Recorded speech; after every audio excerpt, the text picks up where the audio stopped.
Sa pagbubulay-bulay po ng salita ng Panginoon ngayong gabi, please turn with me to 3 John, verse 5 hanggang sa verse 8. At para po sa mga nanonood po sa atin online, ay meron po tayong expository series starting ng 1 John, natapos na po natin yon, and then 2 John, ngayon ay 3 John, and Lord be willing ay magtuloy-tuloy po tayo hanggang sa Jude and then sa Book of Revelation. Ito po ang ating direction sa ating Vesper Service Global dito sa Pillar of Truth Reformed Gospel Ministry.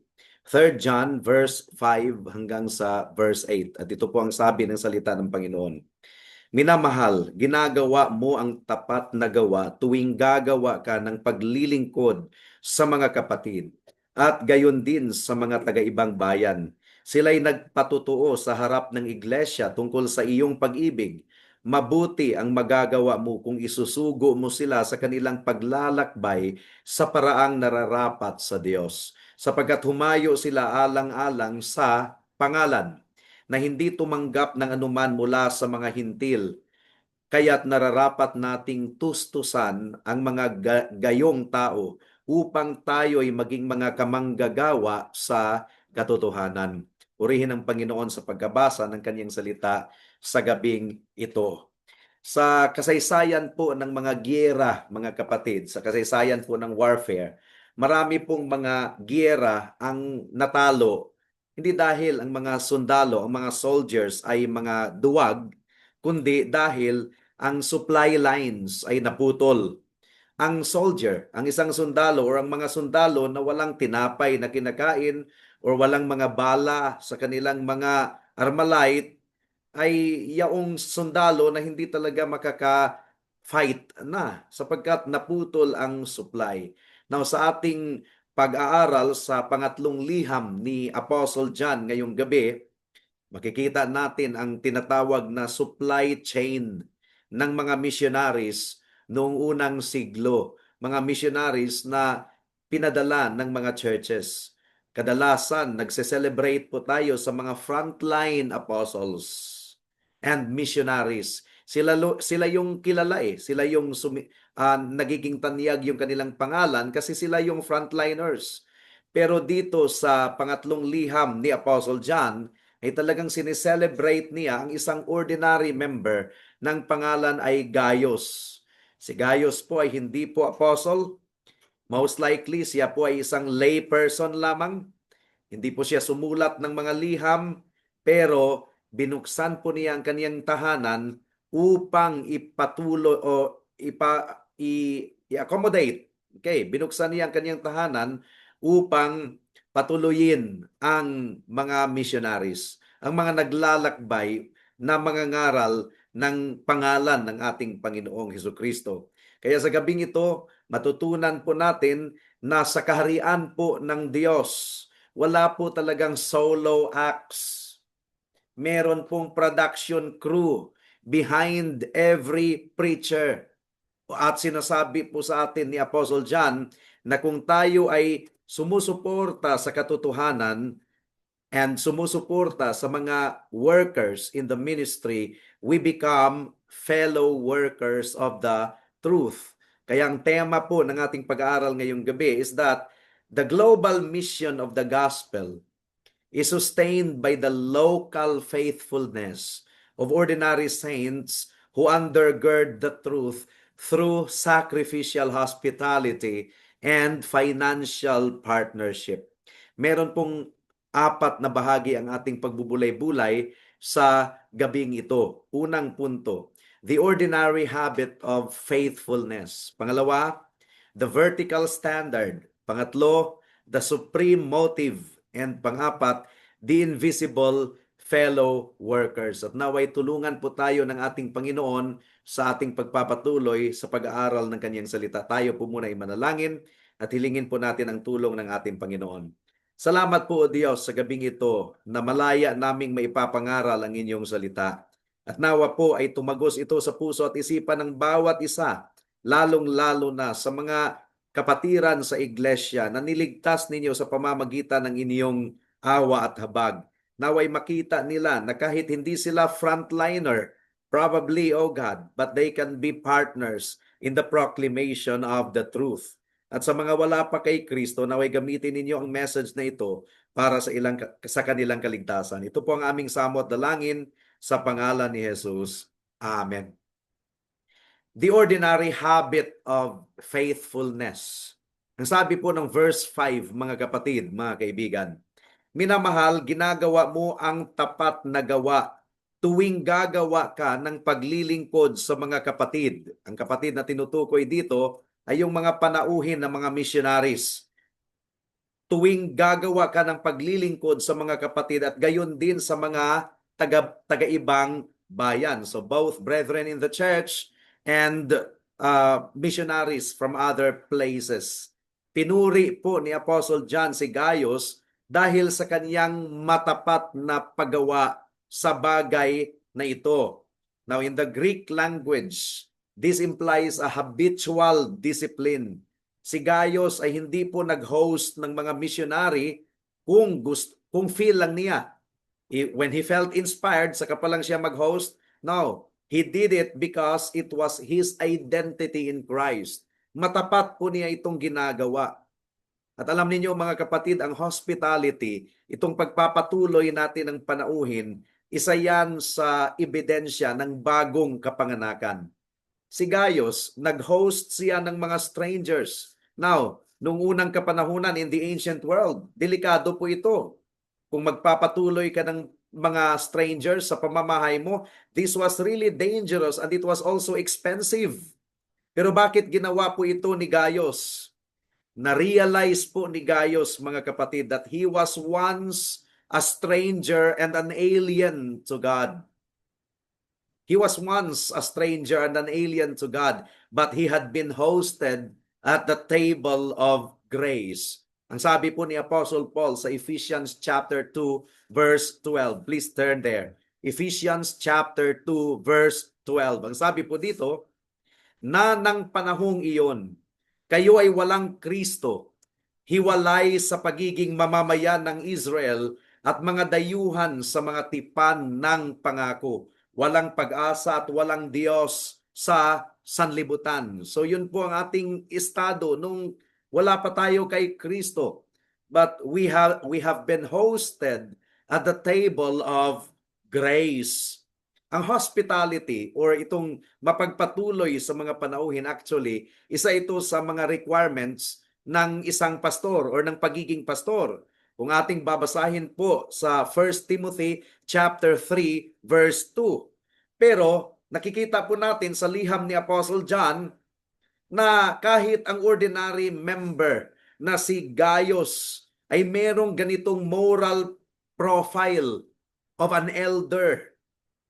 Ang moral profile of an elder which is hospitable to strangers ay standard pala din ito, hindi lang sa mga pastor, kundi para sa lahat ng mga mananampalataya.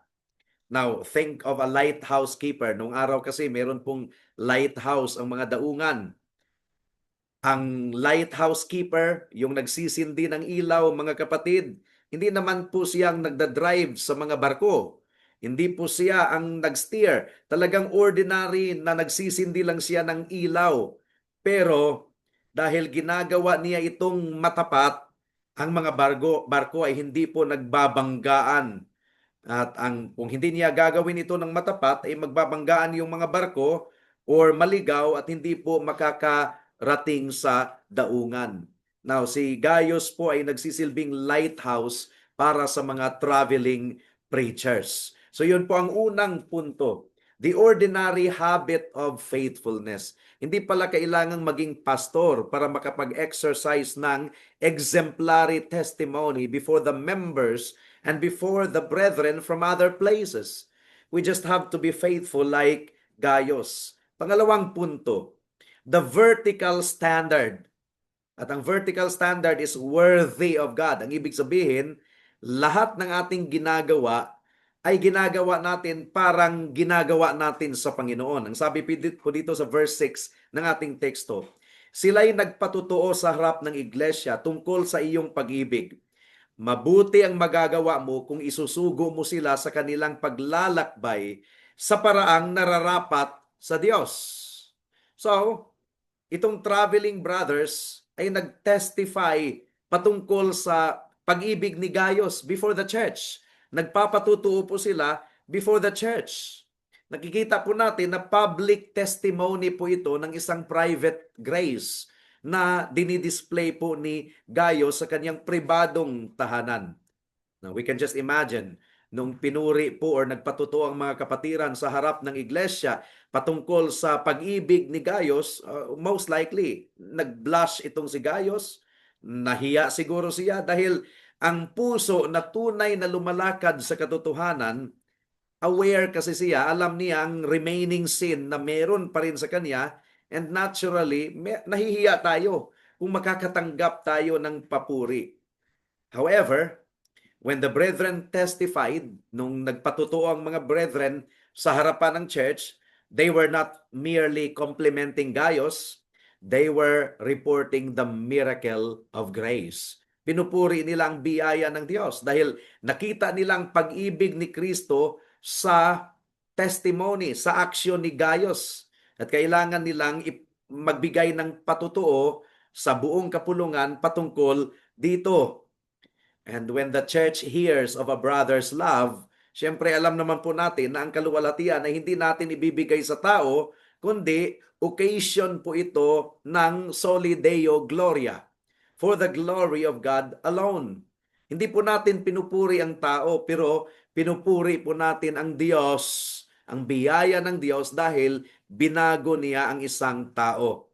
Now, ang tanong dito mga kapatid, mga kaibigan, kung ang mga traveling brothers, mga missionaries from other places, or brethren from other churches ay bumisita sa ating tahanan at kung sila ay magbibigay ulat sa iglesia patungkol sa ating patutuo, ano po kaya ang masasabi po nila? Would they testify to our manner worthy of God? Manner worthy of God, meaning to say, ang ginawa natin sa ating mga kapatiran or sa ating kapwa ay ginagawa din natin sa ating Panginoon. If you do this to the least of your brethren, you are doing it to me. Yun ang ibig sabihin nitong manner worthy of God. We fulfill our ministries as unto the Lord. So, tinataas po ni Apostle John ang bar ng ating paglilingkod. Ang sabi po ni Apostle John, send them on their journey in a manner worthy of God. So, kailangan po nating alalahanin itong tinatawag na vertical standard. Hindi po sinabi ni Apostle John, just give them enough provision in their journey to survive. Kasi nasabi po ni Apostle John, treat them as if you were hosting God Himself.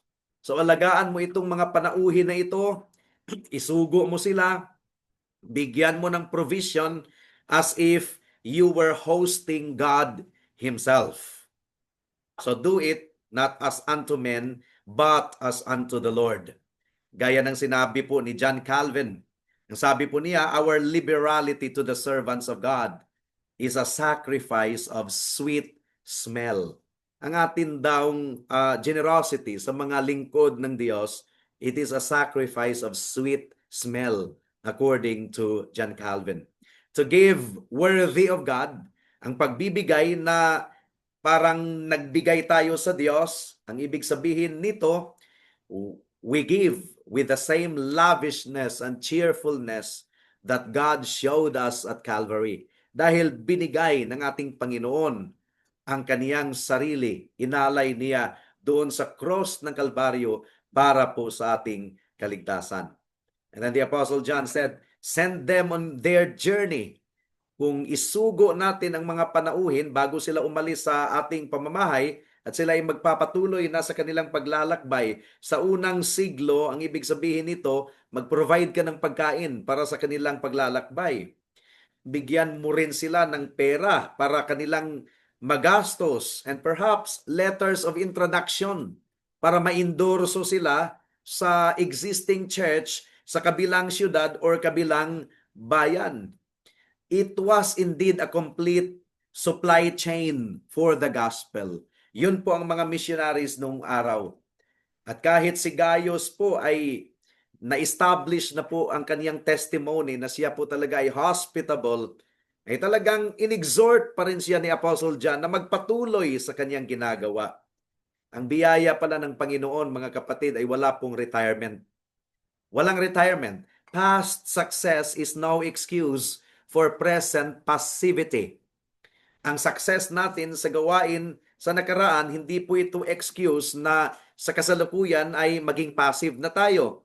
In-encourage pa rin ni Apostle John si Gaius na magpatuloy sa kanyang hospitality. Magpatuloy. Wala pong graduation sa ating paglilingkod sa Panginoon. Hanggang sa wakas ito ng ating buhay at hanggang sa pagbalik ng ating Panginoong Hesukristo. The Christian life is one of continual well-doing. Yun ang sinasabi po ng salita ng Diyos. So actually, it is really manner over matter. Ang ibig sabihin ng manner, yung ating attitude, yung ating kagalakan sa ating puso, it is as important as the money na ating sinusupport para sa ministry. Supporting ministers must be done with love. Ginagawa natin ito sa pag-ibig na merong kababaang loob and at times merong sacrificial giving. If we give with grudging heart, kung nagbibigay tayo ng ang ating puso ay nabibigatan at napipilitan lang, it is not worthy of God. For God loves a cheerful and lavish giver. Yun ang sinasabi po ni Apostle Paul sa book of 2 Corinthians.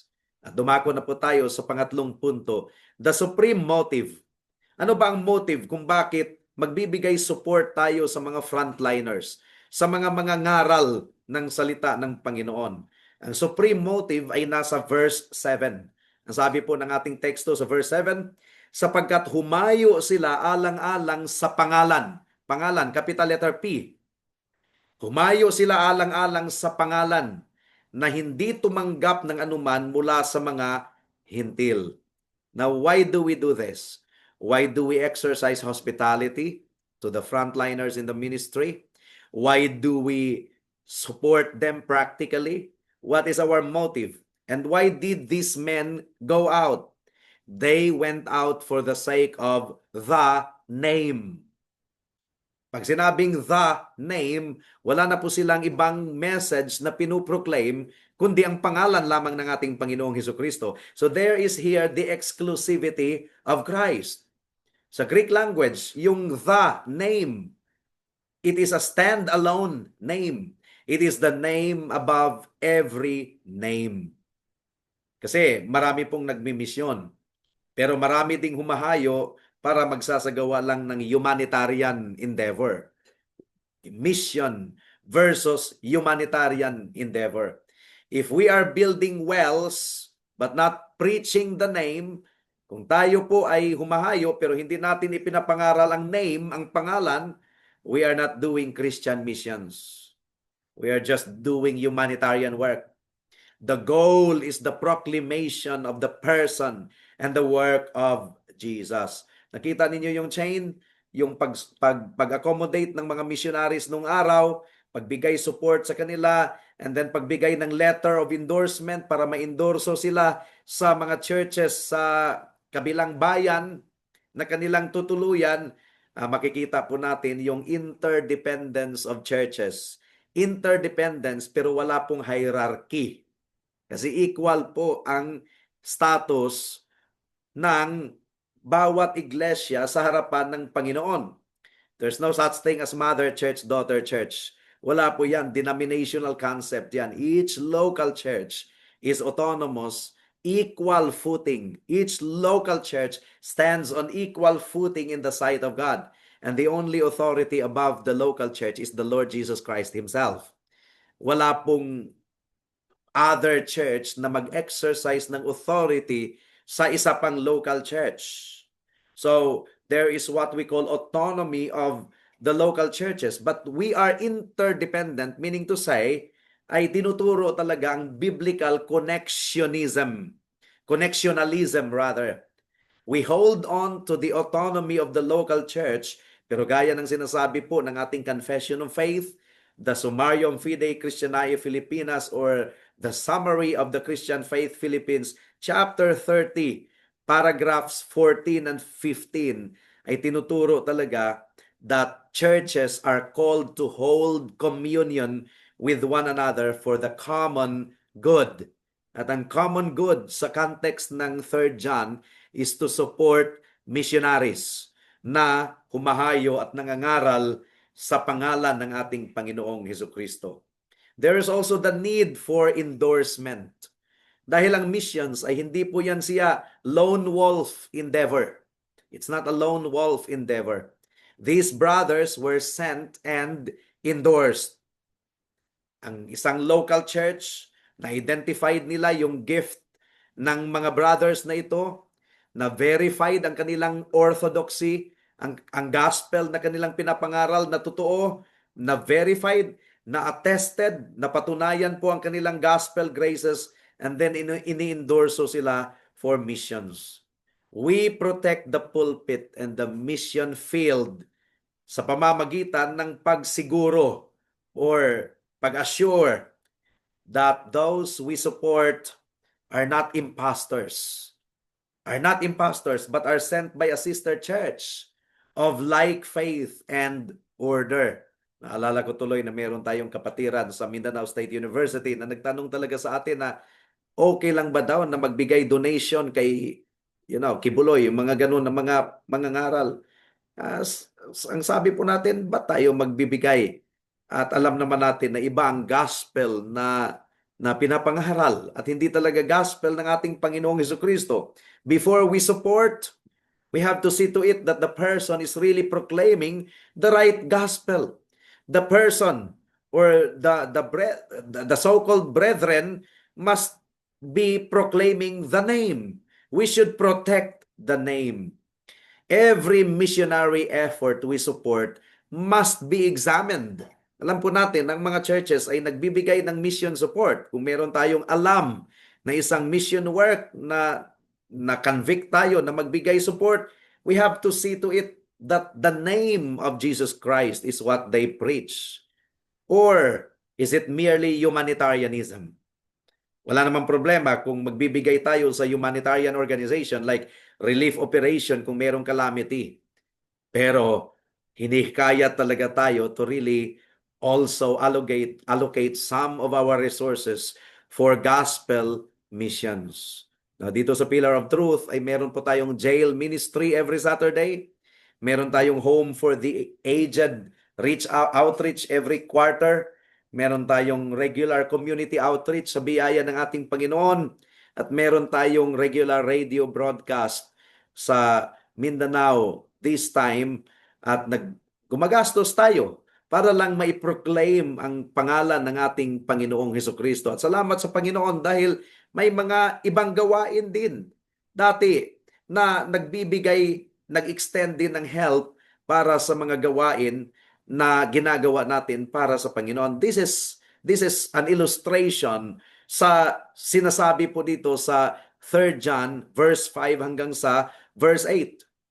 Dapat daw silang tustusan. Sabi po ni Apostle John, dapat silang tustusan sapagkat hindi po sila tumatanggap ng anumang tulong mula sa mga Gentiles, mula sa mga unbelievers. Sa kultura kasi nila noong araw, meron kasing mga philosophers na humahayo din, mga charlatans na nagbibigay turo din.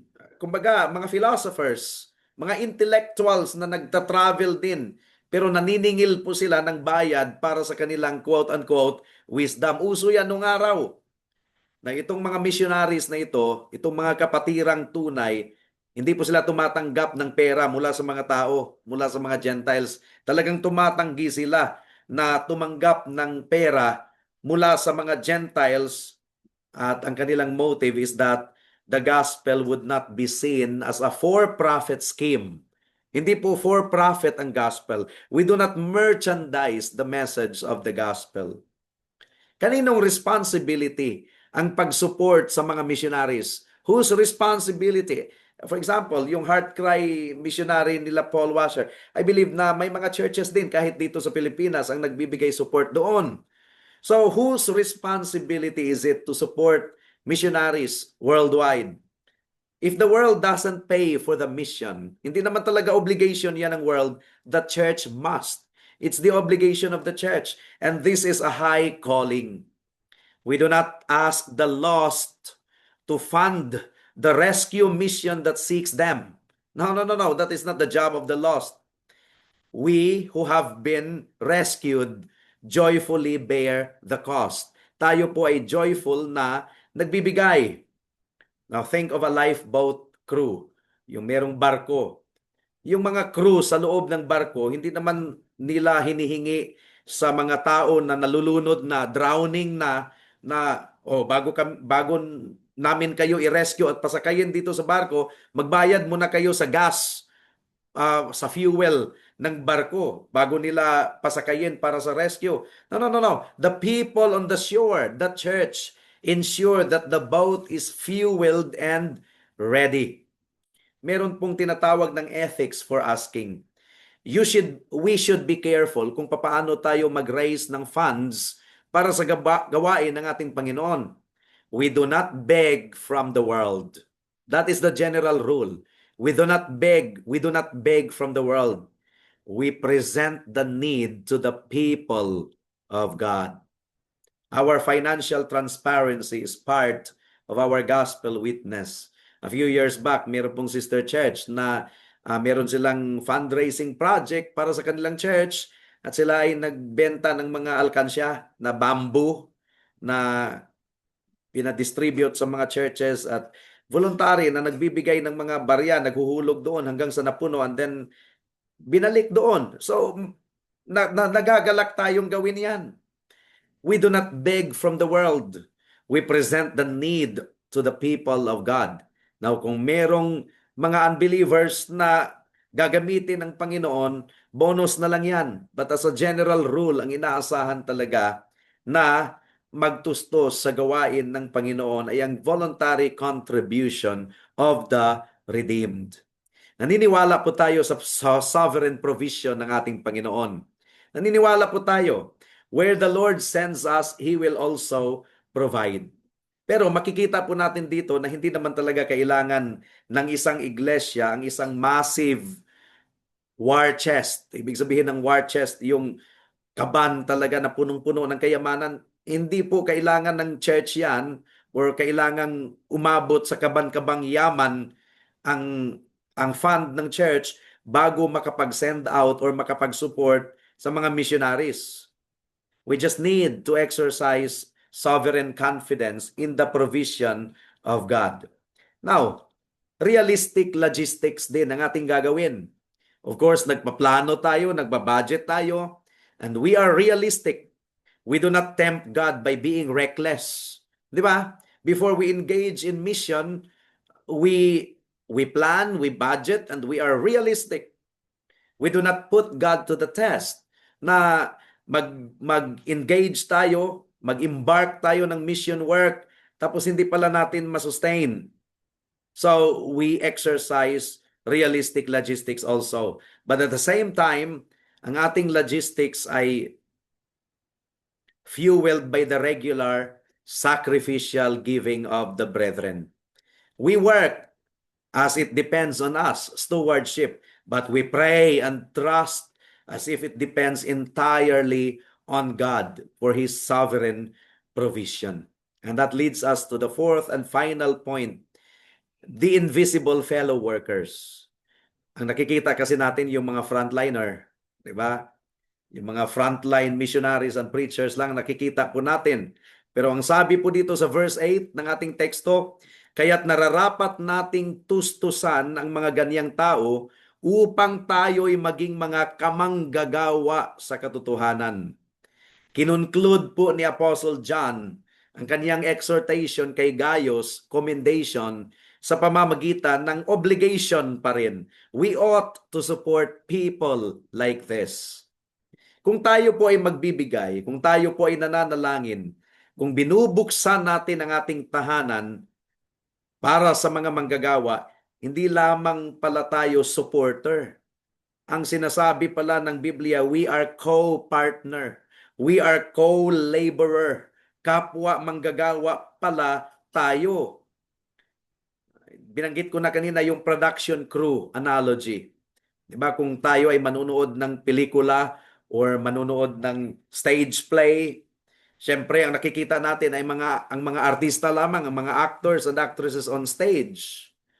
But then ang credit roll sa wakas ng pelikula, 10 minutes po ang credit roll kasi kailangan talagang ipakita ang pangalan ng mga crew na hindi man sila kabilang sa mga actors and actresses na nakikita natin on screen, but they made the production possible. And in the kingdom, the giver, yung mga silent supporter, silent intercessors, the giver and the preacher share the same credits. Kapwa manggagawa. Ang sabi po ni Thomas Manton, he that receives a prophet in the name of a prophet shall receive the prophet's reward. Kaya binubuwag po dito yung tinatawag na sacred-secular divide.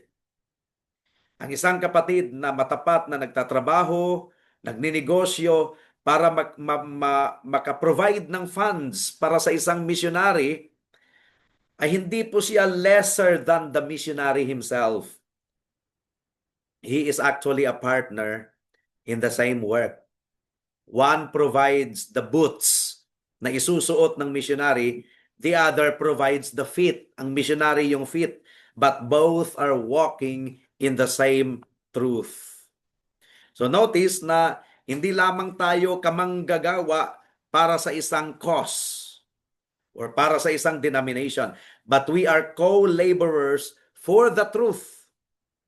Our shared submission to the Word of God is the glue that binds the city church to a jungle missionary.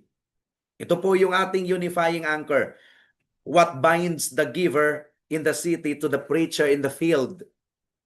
It is their shared submission to the Word of God. And gaya ng sinabi po ng ilang passages sa Biblia, ang partnership po natin para sa gawain ng pagmimisyon ay isang uri ng pagsamba. When the Philippians sent a gift to Paul, ang tawag po ni Paul sa kaloob ng mga taga-Filipos is that it was a fragrant offering, mabangong handog, a sacrifice acceptable and pleasing to God. I'm quoting Philippians chapter 4 verse 18. Supporting missions is an act of worship. It is an offering brought to the Lord of the harvest. So tingnan pala natin ang ating work. Kung ikaw ay matapat na nagtatrabaho kahit sa secular, yung Monday to Saturday na pagtatrabaho mo, isa pala yung production engine for the gospel. You work to undergird the truth. Ang mga handog at kaloob natin sa loob ng iglesia ay production engine pala yan para magpapatuloy ang gawain sa iglesia ng ating Panginoon. And we have to conduct a worthy of God audit when we support missions, when we support the frontliners in the ministries, even the pastors and the elders. Ang ibinibigay ba natin ay ang mga leftovers, or are we giving in a way that reflects the dignity of the King we serve? Kaya kailangan din po nating i-encourage ang mga ordinary gayos sa loob ng iglesia. If you feel you have no ministry because you don't preach, well, tandaan po natin, ang kusina po ni Gaius was as vital or as important to the mission as the pen of the Apostle John, or as the feet of the missionaries, or as the pulpit of the preachers. Kung gagawin po natin ito, hindi para sa tao, kundi para sa Panginoon, we are really giving Him glory and God is pleased with us. Now, para sa mga kaibigan natin na wala pa sa ating Panginoon, natunghayan po ninyo yung tunay na pagtutulong-tulungan sa mga tao ng Diyos, hindi para sa kanilang sarili, kundi para sa pangalan ng Panginoong Hesus na aming pinaglilingkuran. Why do we endeavor so much for the name of Jesus Christ? Ang sagot po ay nasa Acts chapter 4 verse 12. no other name given under heaven by which sinners will be saved. It is only the name of Jesus Christ. Wala nang ibang pangalan para ikaw ay maligtas, kaibigan, kundi ang pangalan lamang ng ating Panginoong Hesukristo. Ikaw ay makasalanan, whether you admit it or not. Ikaw ay makasalanan. Maring nagpapalusot ka sa kasalanan mo, ginajustify mo gaya ng ginagawa ng mga scribes and Pharisees, pero sa araw ng paghahatol, wala ka nang magagawa. You will have to be silenced on the judgment day when the King of Kings will pronounce his final verdict against sinners. But then, mga kapatid, ay mga kaibigan, ay meron pa pong pag-asa para makatakas mula sa puot na darating. Repent of your sin and believe in Jesus Christ alone as your Lord and Savior. It's not your righteousness that will recommend you to God. It's the righteousness of Christ. It's not your blood na magiging pambayad sa kasalanan mo. It's the blood of Christ. Without the shedding of blood, there is no forgiveness of sin. The wages of sin is death. The good news is that Jesus Christ offered his blood on the cross of Calvary. He laid down his life unto death upang mabayaran ang kasalanan na hindi mo kayang bayaran, upang mapalaya ka mula sa tanikala ng kasalanan at upang makatakas ka sa puot na darating. Come to Jesus Christ. At bilang patunay na siya ay nagtagumpay sa kanyang misyon, siya ay nabuhay muli mula sa mga patay. Come to Jesus Christ right now, for tomorrow may be too late. Tayo po ay manalangin. O aming Panginoon, salamat po sa mensahe ng inyong salita sa gabing ito. At nawa po ay nangusap kayo sa bawat isa sa amin. Tulungan ninyo kami that we will support the mission work, the missionaries, the workers in the Lord's vineyard, not as unto men, but as unto the Lord. And we will do it in a manner worthy of God. At salamat dahil ang nag-provide ng boots at nag-provide ng mga paa para isuot yung boots na yon at humayo ay pareho lang, equal, co-laborer in the kingdom of God, in the vineyard of the Lord. Salamat, O Diyos, sa understanding na ito. And kahit saan ninyo kami nilagay at ano ang pinapagawa ninyo sa amin, we are co-laborers in the Lord's vineyard. And we will do it wholeheartedly, not as unto men, but as unto the Lord. Salamat po, Diyos. Ito po ang aming samot dalangin sa pangalan ni Jesus. Amen.